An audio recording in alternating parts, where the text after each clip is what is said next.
In a London, Ontario courtroom, the woman who says she committed one of the most horrific crimes in Canadian history is giving another day of testimony.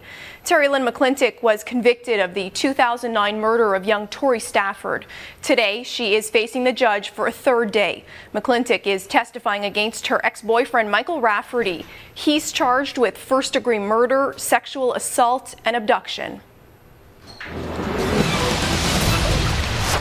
And joining us now from the London, Ontario courtroom is Randy Richmond. He's a reporter with the London Free Press. He is at the trial. I know you've been following it closely for us, Randy. Good to have you with us. I want to ask you right away, Tori McLintock, she briefly took the stand today, then the court quickly broke for recess. Can you tell us why? Well, she appeared quickly twice. The first time she appeared, and she was asked if she remembered what she said. A statement she gave in May 2009, May 24th, 2009. Of course, that's a little more than a month when Tori disappeared. And she said, yes, I remember it, and clearly. And she was asked if she would like to review it. And she says, yes. She reviewed it. She came back about 20 minutes, half an hour later, in front of the jury again. And she was asked, having reviewed that statement of May 24th, 2009, which was about the murder of Victoria Stafford, if she'd like to, she still stands by testimony she made this week where she says she was the one who kicked Victoria and used the hammer and killed Victoria. So she was given a chance to stand by the earlier statement she made this week after reviewing that May 24, 2009 statement. Randy, McLintock has been extremely graphic in her description of what happened to Tori. Obviously a brutal murder it was. Describe for us her demeanor in court today.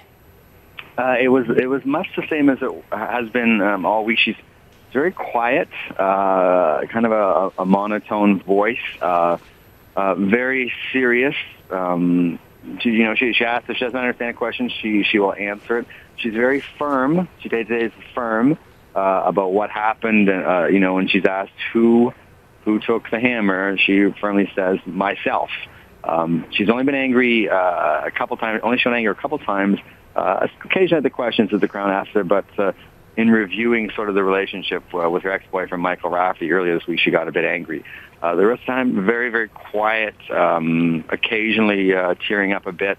Today, though, very, very straightforward. Okay, so some anger, rather somber. What about any signs of remorse? You've been in the courtroom the last few days while she's been testifying. Do you get a sense of any remorse from her while she's describing these gruesome details? You could get a sense of remorse for sure. I mean, it kind of depends on what your take of her is. There are moments, especially when she's describing earlier this week, long pauses, heavy sighs, some tears.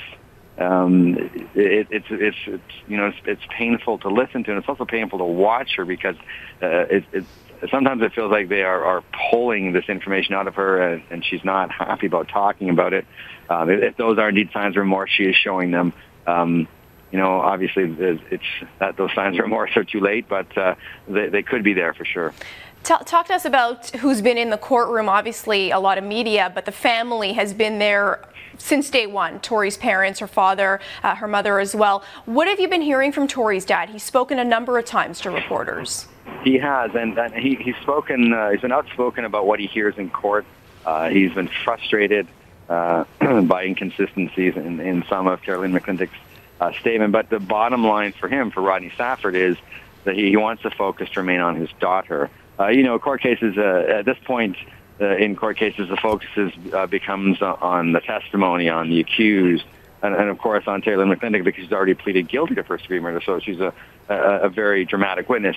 And he wants to come out every day to make sure that to remind everybody this is about his daughter Tori, not to forget the little girl. It's always very moving when he comes out and talks to the media. Absolutely, and that's why I wanted to ask you one last question. I'm sure you've been seeing a lot of those purple ribbons. Purple, of course, was Tori Stafford's favorite color. Right, and in fact, there are some purple ribbons I can look at right now. I just walked outside, and there's some purple ribbons on the outside railing of the courthouse.